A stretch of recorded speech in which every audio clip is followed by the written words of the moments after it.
You are listening to your auntie's favorite DJ, DJ Tricey Trice. What the pod? What the pod? What the pod? What the pod?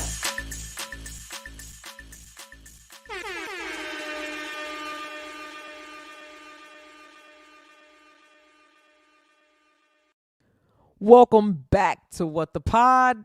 My name is DJ Tricey Trice, and you are listening to episode 4. Count it 1, 2, 3, 4. Thank you for tuning in again. For those who are new to What the Pod is a podcast where I ask random people that I've met on the internet to come onto my podcast to talk about their podcast. So we're really deep in the podcast matrix right now, but I promise you'll come out of it with a whole playlist of dope podcasts to listen and subscribe to. And today, continuing in the trend of International Women's History Month, I have on today Miss Marianne. Everybody, welcome Marianne to the show. Hi. How are you? Good, thank you. Thank you so much for having me. Yes. Thank you for coming on. So tell us a little bit about yourself and what your podcast is. Okay, my name's Marianne and I'm from New Zealand. My podcast is about all things paranormal, unexplained, things that go bump in the night, mysteries like spontaneous human combustion, paranormal, ghosts, hauntings, poltergeist, incubus and succubi, UFOs and experiences, and cryptozoology, of course, so monsters, myths, the fae, all that sort of thing. Anything that belongs in the shadows. Oh my gosh. You just gave me so many things. I was like furiously writing things down. Like I have to ask about all of these things because I'm so interested in all of them. So really quick for the people listening in their cars or whatever, what's the name of your podcast? Walking the Shadowlands. Awesome. So go ahead. Remember that for those who are just listening to the audio version. But for those watching at home, it's going to be down in the description. So Marianne, tell us, how did you get into anything paranormal? How did this all start?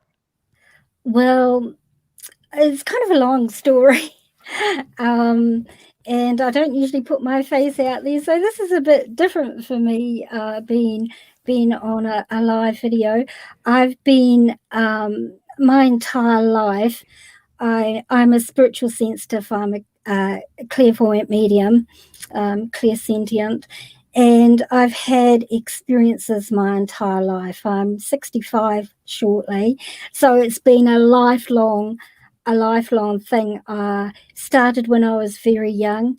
I've had experiences with star people and UFOs my entire life, which kind of my time with my star people just sort of enhanced my clairvoyant abilities, sort of brought them to the fore. So it's been, for me, walking in the Shadowlands has been part of my life, my entire life. So for me, it's just as much a part of my everyday life as breathing is, really. It's nothing out of the ordinary for me. So I started a Facebook group by the same name as the podcast, Walking the Shadowlands. And my members kept saying to me, Marianne, you should start a podcast. You should start a podcast. You know, we would listen to what you have to say. And I thought, oh, gosh, I'm not that interesting. You know, what would I get anybody who would be even interested in listening to what I have to say? But I did. And I really love my podcast. I love doing it. And, you know, you never run out of topics to talk about. Yes. And okay, so I'm a major fan of everything that you're talking about. I personally am a person that thinks that who knows what's out there. I'm constantly questioning everything, and everything that you're saying to me is something that I watch on documentaries like tirelessly, like UFOs and all that. So when you say star people, can you tell us a little bit more about what that is? Because I'd like to hear more. Okay, star people is the term I give to extraterrestrials. Because as a child, they were people from the stars. And so they just became star people, and that's what they've been for me my entire life. Do you want to hear experiences? Yeah. Just give us a little bit if you will. Okay, my first recollection of seeing star people was when I was about 3. My father used to be a sharemilker, which in New Zealand is kind of like a farmer, a dairy farmer, kind of like.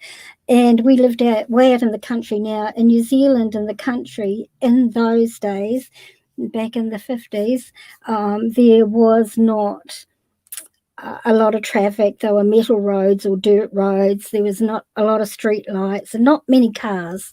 So we had been out somewhere one night and we were coming home, and there was myself, my sister, my half sister, my mum and dad in the car. And my other two sisters, my half sister, my other sister, were older than me, and I was the youngest. And there was this light behind the car, and because it was low to the ground and it was very bright, and my parents just thought it was another car following us, so we didn't pay too much although it's unusual, it wasn't unheard of, so we didn't pay too much attention to it. And then we got to the point in the road where we had to turn off and go down a track to go to the farm. Now the gate was shut. We always keep the gate shut so the cattle can't get out, which is a normal thing you do on farms. And as we turned off to go down the road, the light that was behind us shot up. Oh, vertically? Is that vertically? In the air? I was getting, yeah. So it shot right up and was gone. And that's when my parents realised that, that wasn't a car, that was something else. Anyway, we got to the gate. And as we got to the gate, all of a sudden, the car stopped so somebody could get out and open it. All of a sudden, this light came down over the top of the car, like you see in the movies. It was a bright white light, though, and my parents were freaking out. My sisters were crying. My mum and dad were arguing. Dad, go and open the gate. Leo, I'm not getting out of this car. You go and open the gate, because they were terrified. And anyway, I was excited because I knew who they were. I could feel them. They were my star people. And in the bright light, you could see these forms outside of the car. You could see a humanoid shape. And they were walking around the car, coming to the windows, right around the car. And that's the last thing I remember of that experience. Oh my God. I am on the edge of my seat right now. It was cool. Oh my goodness. And we constantly think we see things in the air, and I'm like, there's no way. I mean, maybe that's a drone or whatever, but whoa, what an experience. And this was, you were growing up in New Zealand, I'm assuming. Yes. Yeah. So you're out on a farm in India. This sounds like New Zealand sounds like Indiana pretty much in the United States. Yeah. Like, this farmland. Country. Yeah. So I've grown up in a similar kind of thing. Wow, thanks for sharing that. That's awesome. And it's like I felt like I was inside of a documentary. So definitely, folks, if you like that little taste of it, go visit her podcast. Okay, so tell us a little bit more. You're talking about monsters. Like, what's a monster that most people don't think is real, but is actually real? Well, Bigfoot. Bigfoot's I kind of think that too. Like a big animal, those could be. Is it a man though? Tell me about Bigfoot. Oh, look, he's all over the world. I've done a number of episodes on him, actually. I've done one with a chap that in the States called Hunting Bigfoot, and he goes out looking for Bigfoot deliberately. But he's known by different names throughout the world. Like, for example, in New Zealand, he has a number of names. He goes by the Moiho Man, and he has a couple of other names. In Australia, he's called the Yowie. In other countries, I can't remember offhand other countries' names, but every country has a version of the Bigfoot creature. They just go by different names. Yeah, like mermaids, for example. I think mermaids are real. People don't think that, but I'm like, dude, people back in cave days were drawing what they saw, and they all have cave drawings of half people, half fish, so it has to be real, right? Oh, that's interesting. That brings up an interesting point. There is a group of star people who are half human, half fish. Yes, but if you look up the Dogon tribe in South Africa, I think it's Dogon, they had contact with these beings. Really? Mhm. So you're telling me that they're extraterrestrial beings. See, because my theory is These that ones, Pangea just kind of sunk, and with adaptation, there are people who are half fish, half people. well, and it's funny that you bring up the mermaids because I was just speaking with the lady I told you about earlier about this subject, Mm-hmm. about mermaids. And she was saying, and I agree with her, there's so much of the ocean that hasn't been explored, that hasn't been mapped, that we know nothing about, where there could be species living like mermaids and But what if they mer do people. know? Because they constantly give us movies like Atlantis and tell us the Mm, Bermuda mm, Triangle, like mm. ships just disappear. What if that's that civilization of people just taking people and living in stealth mode? Is Oh, is that too far well, fetched? no, I don't think so. I think anything's possible. Yeah. Uh, who knows? And that's isn't that exciting though I to have these know. mysteries? I know, Yeah. especially because I feel like these like Disney and all these different movies that come out, they're telling us some truth in them. I believe because nobody's imagination is this great that they're just making up all this stuff, and that's not how this works. No, it's not. And actually, I did ask my star people one time. I said to them, how much truth is there in these shows like Star Trek and all these science? And he said, well, we've given people a lot of information. That's what I'm thinking. Oh my goodness, that's just phenomenal. That can even be a possibility. Um, okay, so we talked about mermaids. What is one of the most fascinating like monster encounters or stories that you've had over the time? Monsters. Well, my latest episode, which is called South of the Border, I have a really lovely chap on who has a show called Unexplained Mexico, and he studies all these cryptids in Mexico, all the legends. He said because there's so many in Mexico that people don't know about because they've not been translated into English. Mm-hmm. So I know I don't know how to pronounce it, and I'm scared I'll butcher it.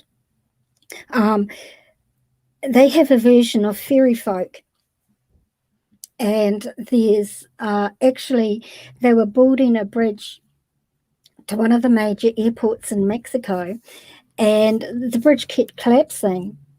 And finally, some local people said it's because of these beings, and I can't think of the name offhand, these fairy beings. You didn't ask permission to be able to build on the land. You need to give them offerings and ask permission. So they did that. They gave them offerings, they asked permission, and actually, under the bridge, they built a little house for them. A little house for them. And after they did that, they never had any more issues with building the bridge. What? Yeah, I can't think of the name of the fairy folk. Oh, yeah. So you're saying Gosh, like I'm so fairies as sorry. in like little like Tinkerbell fairies? No, more like No. little gnomes. Oh, really? Okay, Mm, like little mm. trolls under a bridge kind of thing? Sort of, Sort of. yeah. That's pretty fascinating. And I mean, do you think a fair amount of this is like folklore just passed on from, year to year? Are you asking if I think that it's just a story? No, I don't. I absolutely believe in the Fae. I know they exist. That's not an issue for me. See, the thing is, there's so many more realities. Think of this planet like an onion, and Hmm. the Earth being like the core of an onion. And every layer of the onion is another dimension of being, another reality.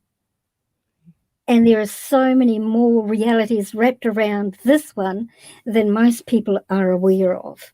And the Fae, the fairy folk, whatever name they go by, they live in one of those dimensions. Yeah, I was just talking to someone about like time being relative, and I read this book called Frequency by Penny Pierce, and she was basically saying like how time isn't linear like our life. it's more spatial, and all these things are happening around us. We're just on a different frequency, right? So it's funny that you say the earth is like an onion, because I have this theory.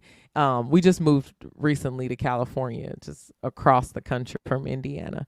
And I had this theory that there's this version of me back there still, if that makes sense. Because what if I never decided to do the things? I think there is a version of me that never changed her ways, never did all this. I also recently lost weight. So I'm like, every single day, the decisions that I make lead me to the person that I'm becoming, or the person that I am, because there's no becoming, right? Because the future doesn't exist. So how true do you feel about, you're shaking your head. So give me your thoughts on that. Oh, look, you were just going into an area that I absolutely love. One of my favorite areas.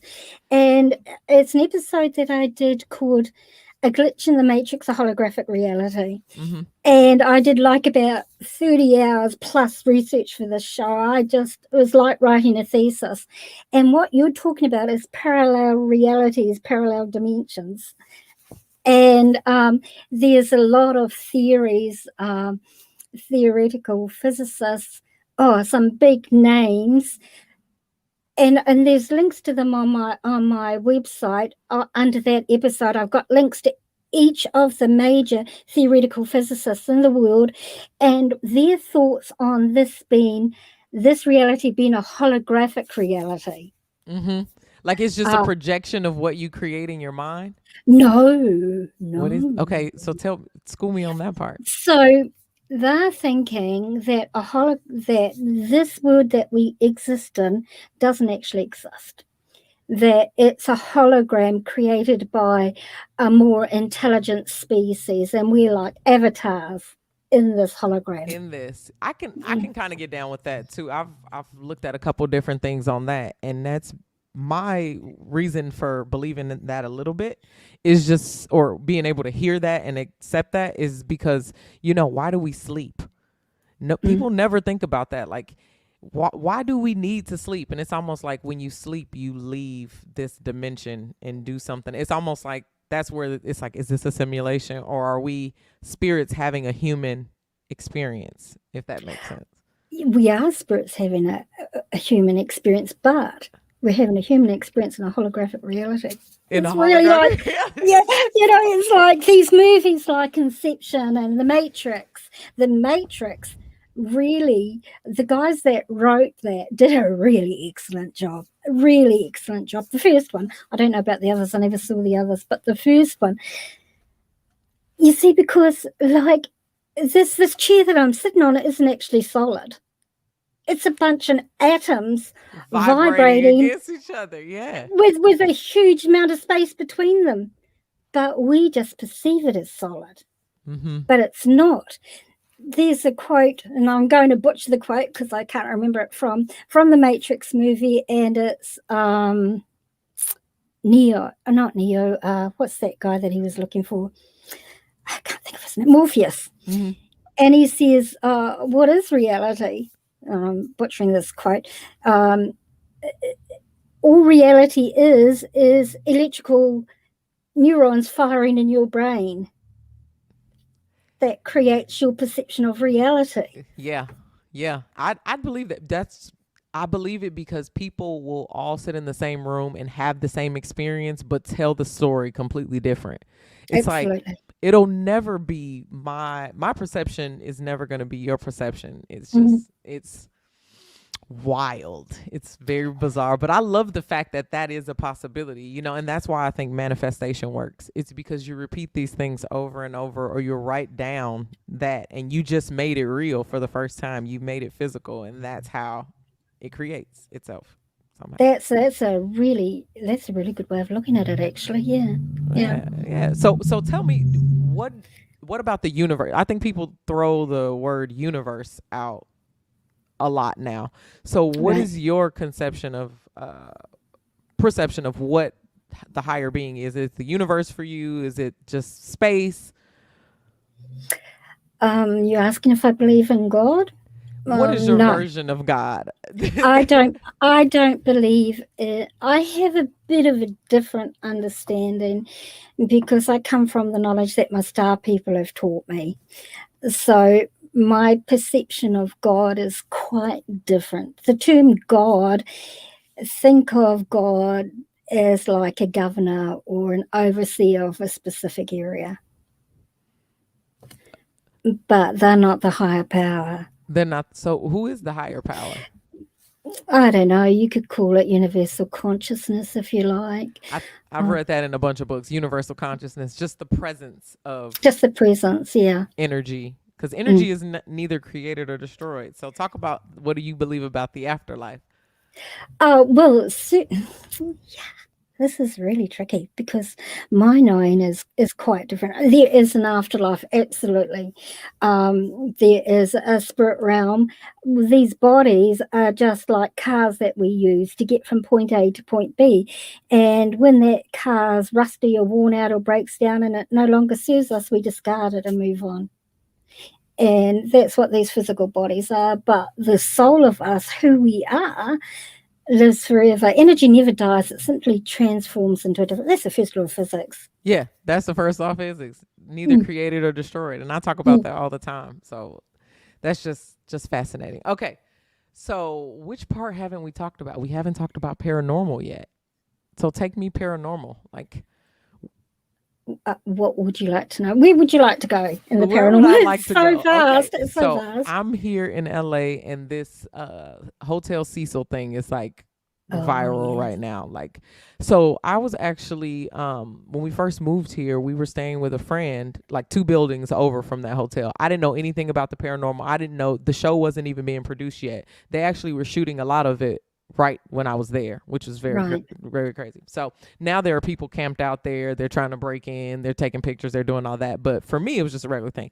I will say the rats that were in front of there, I believe, are possessed by whatever demon or spiritual, because the rats specific, like in LA, are crazy. But when you run past the building, like at night, they're going up the wall. It's like crazy. They're everywhere in front of this building, just to give everybody the other side of this, because you won't see that part on TV, but that is what's really happening there. Whoa.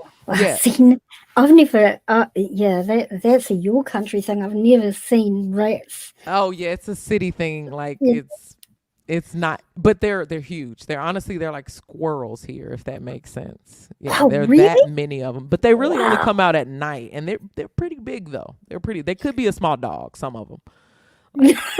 No exaggeration. It gets intense, which is why I usually don't walk at night. You know, you can hear them in the trash cans. There's a lot of garbage here because a lot of people live here. And LA has a huge like homeless population as well. So Yeah. there's a lot of people on the streets, constantly too. So it just attributes to All of that. the situation. Yeah. So, but that was the one thing that I took away from just being on that block, was that. But they're saying that the building is like possessed with different spirits. There have been serial killers who live there. There was a woman who they had a video of her on an elevator, and like she looked possessed. Yes. Yeah, and then they found her Eliza in the water Tanner? tank or something like Right. that. Yeah. So do you do things like that? Do you use any science with it, or what's your take on like paranormal? Well, as a medium, I can tell you that life exists after I have a lot to do with spirit. I'm going back to that. I keep getting drawn back to that building, and my gut intuition tells me that it's not the building. It's something to do with the land it's on and how it was used. Maybe we should look that up. I have no idea. It was a train station. A train station was on that corner. I know that for sure because my friend lives in that building. Some areas have, most native cultures throughout the world have areas that they will avoid because they are sacred, or they are tapu, or they are areas that you must avoid at all costs. And this is generally because of the energies associated with that area, and often because there are earth elementals that live in that area. Yeah. And not all elementals are friendly towards humans. And my gut feeling is that there is a very, very old energy that lives on that area. Yeah. Yeah. So you're saying an energy that lives on that area. Is that like a person that was there, or you're saying it's just mostly like an energy force from the earth? I suspect an elemental. Yeah, elemental. Yeah, I was reading Yeah, a little bit about different yeah, like energy hubs in the world, and yeah, a bunch of places where mysterious things happen, and there are certain elements that are like in just higher presence there. yeah. Yeah. Yeah. Okay, so what's the most interesting show you've ever had? Like Oh, wild your mind and everything for you. oh, wow, there's been so many of them. Oh, I can my, tell you love it all. I do, I love it. My favorite shows are the one I just mentioned, the A Glitch in the Matrix, the holographic realities. I really love doing that. That was in my first season, and that's consistently been in my top 10 episodes since it was aired. I had a guest last season a guy who wrote a book called Escaping from Eden. And this chap was really interesting. I was a bit hesitant about interviewing him because he was a pastor and he'd been a pastor for 4 years. And I'm not, I'm not about religious discussion. That's not what my podcast is about. And so I was a bit hesitant about interviewing him, but I read his book and it was amazing. Now, this chap was a pastor for 40 years. He taught pastors. He studied ancient theology, not just religious texts, not just Christian religious texts, but old religious texts all over the world, with some African tribes in Egypt, all over the world. And he went all over the world and he studied these. And then he had an accident and he was stuck at home. And he thought, well, let me go back and restudy the Genesis scriptures, because there's something there that just doesn't sit right for me. And so he went over the Genesis scriptures, and through his study of the scriptures and other ancient writings from different cultures throughout the world, he came to the conclusion of what I had known my entire life, that humanity was created by a race of extraterrestrial beings, and it's recorded in Genesis. So that's on your episode. You said season 6 is called Escaping from Eden.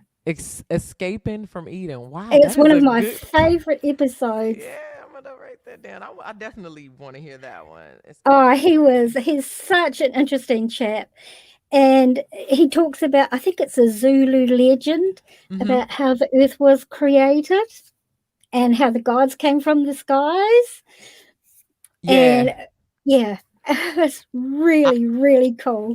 I studied world religion. So I went to Catholic school well, we're not really Catholic. It's a private school, but we had to take religious studies all of the years, and we took world religions, and they taught us all of these different religions, and it was so just peculiar how they all had these same archetype stories, but just different names, So exactly. That's when I started to be like, okay, I just want to meet people of different cultures just to hear what they have to say, because they probably have the same kinds of stories, or the same identical story, So that's awesome. That was probably one of my favorite episodes, and I was so hesitant about interviewing him because I thought it was going to be all religious and preachy, and it just wasn't.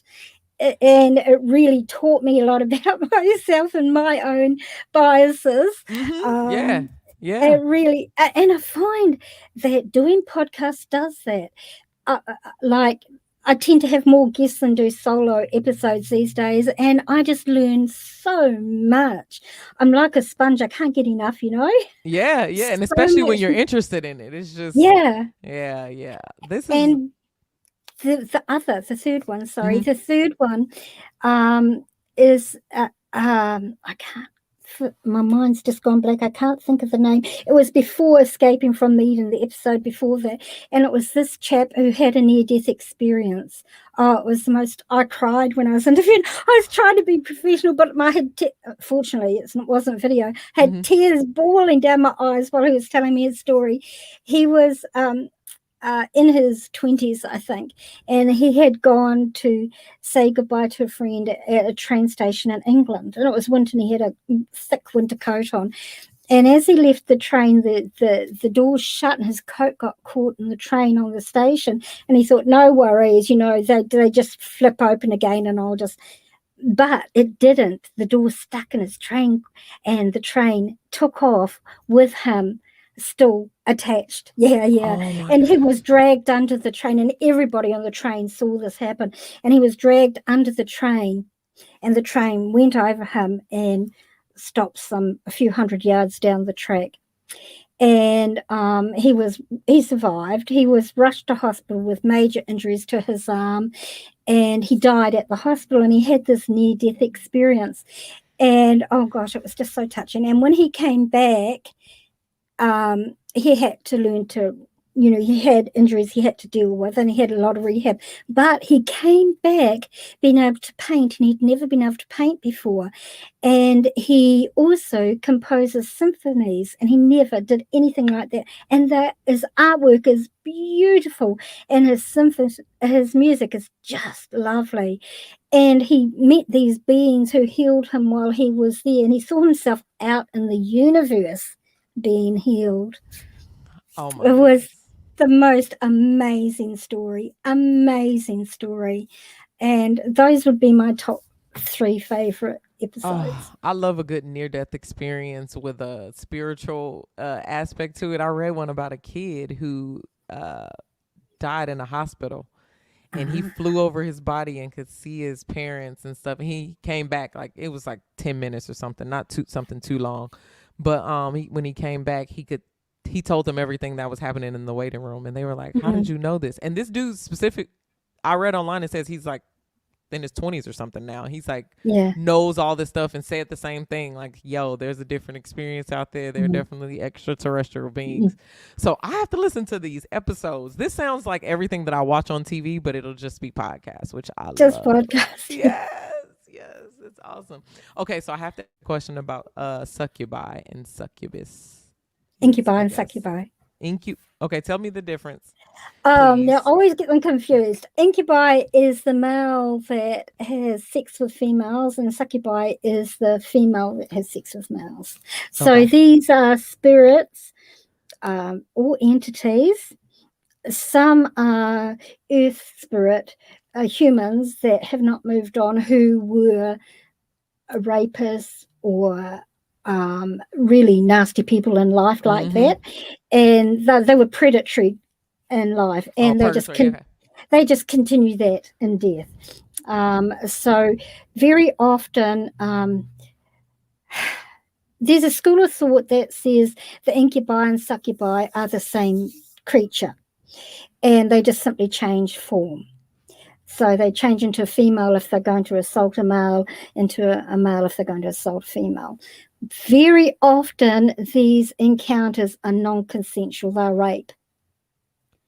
And the victims are totally traumatized. It's the same as a regular rape victim, except it's a little bit, and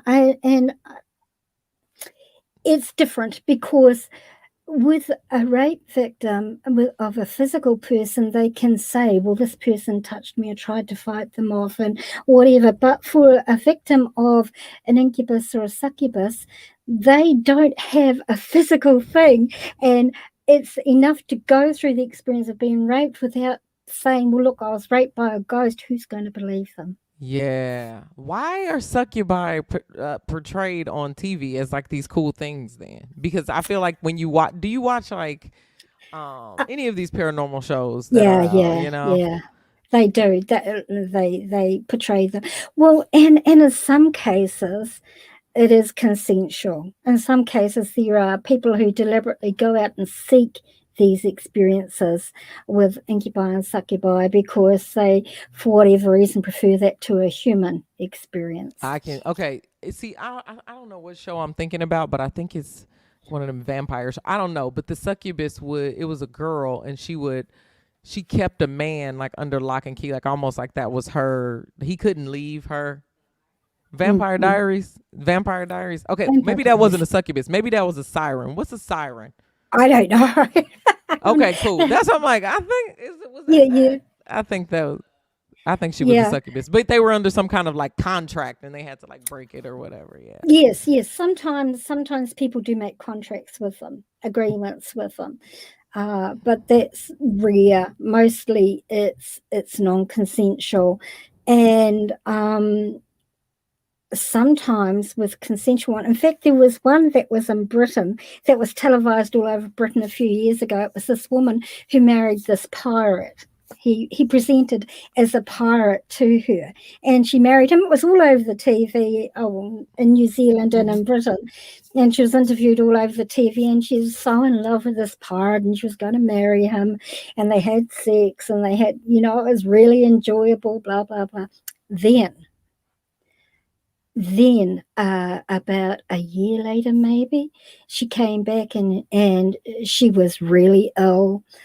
Her health was declining. Now, see, the thing is that with the human ones, that's fine. But many of these entities that do this are actually energy vampires, and what they're doing is they're draining your energy. They feed off the energy that you give them, willingly or non-willingly. Yeah. And so this woman's health was suffering as a result. She was very physically ill, and she realized ultimately that every time he came and they had sex, she'd get sick again. So she realized that this was not a good relationship, and she had him exorcised. And did it work? Well, I guess so. I haven't heard anything more about it. God, oh no! I gotta look the story up now. It's all over. It's all. Well, there's a link to it in my incubator on my website, walkingtheshadowlands.com. I have full written transcripts of every episode, and so there's in the incubus and succubus episode there is a link to her story there. Yeah. Whew, that's good stuff. Okay, so last question here. How are you not afraid with all this stuff that's going on that you just tap into naturally? Like, how are you not afraid? Because most people are like, oh my God, a ghost, and they get afraid. So yeah, like, what is it like for you? Well, if somebody was suddenly to appear in front of me, I'd get afraid. And it would scare me initially because that's the normal human fight or flight response. That's just a thing you can't control. Everybody does that, so you get a start. But immediately after that, I'm fine. The only thing that scares me in all of this is spontaneous human combustion. That's the only thing that I can honestly say scares me, because they don't know what causes it. It's a very real phenomenon, and it could hit anybody. So, okay. So there are just cases of people just combusting. Yep, absolutely. Why am I not hearing this? I haven't seen that on my timeline or anything. Yeah, it's rare, but it happens. It absolutely happens, yeah. I'm gonna look and it's a recorded medical phenomenon. There are a lot of theories around why it might happen, but they don't really know for sure. So it's just like combustion, like completely, like every atom in your body is just gone. You just disappear, like vanish? You burst into flames from the inside out. Oh, yeah. Okay, combustion. Yeah, you did say that. I was like, damn, that's science. Like, you would just burst into flames. Yeah, and usually, apparently, it's a blue flame. There is a case in the episode I did, which is just called Spontaneous Human Combustion, where this chap burst into fire. His hand caught fire, blue flames, and he wasn't even aware of it. He didn't feel it. He was fishing with a friend. It was his friend who saw it and put it out. Did they put it out? Oh, so if you don't put it out, you can burn up. You think it's because the sun is so hot? Possibly. No, not that. No. Because everybody would be bursting into flames, or little vampires. What about like the phoenix? Because the phoenix burns itself up. Yeah, but it rises from the ashes. Oh, dang. I guess those people don't. Dang. That's crazy. Yeah. Is that a phoenix the real thing? Like, is that a just... I don't actually, I've never looked into that one. There's one to look into. Thank you for that. I watch a lot of Harry Potter, so most of Oh, what yeah. you're saying, I'm just imagining these things because that's all my imagination has got. So Harry Potter. Good, yeah. good series. And I like Oh, that. I love Harry Potter. Oh, we did Yeah. a Thanksgiving marathon where we watched every movie back to back to back. Oh God. It was Oh, just that's great. That sounds like something my son would do. yeah, it was just so good. And that was when I was growing up, Harry Potter. So that was Yeah, my you're stuff. about the same age as my son, I would say. Yeah, he has all the first editions of the Harry Potter books as they came out. I should have kept them. I think I wrote in all of them. Like I have them. They're probably still at my mom's house. But when I was a kid, I would just take my pen and be like, "This is so awesome." I was just like annotating like regular books, which is weird. And now my handwriting is like huge. You look back and you're like, man, I really couldn't write. Oh man. Well, thank you so much for coming on, Marianne. I've had such a good time talking to you. And please remind the folks who are listening and not watching us where they can find you on the internet. Oh, thank you for having me. I've really enjoyed my conversation. I'm on Instagram at Walking the Shadowlands, Twitter at Shadowlands10. I have my website, www.walkingtheshadowlands.com. I'm also on TikTok, which my kids get a real kick out of because I've only been on there for a few weeks. I'm a bit slow to that party, but that's at Walking the Shadowlands. Sorry, my cat's just decided It's to all join good. us. It's all good. Whoops, sorry. No, you're all good. You're all good. I have a dog that will walk through at some point in the show. So He's been good today. yeah. So yes, I'm on Twitter, Facebook. My Facebook page is just Walking the Shadowlands. Oh, WT Shadowlands. My website, my Facebook group is Walking the Shadowlands, and I'm on any free podcasting platform, including Amazon, Amazon everywhere Music really. too. All right. Yeah. Well, for those of you who are watching, all of this information will be in the description of this episode. Thank you so much for joining me, and thank you so much for listening to What the Pod. You, and you. Please hit the like, subscribe, the bell, whatever, the follow, whatever platform that you're listening on. Make sure you don't miss an episode. As you can see, we've got pretty cool people coming on, and you don't want to miss a show. I will see you next week. My name is DJ Tricey Trice, and you have listened to What the Pod.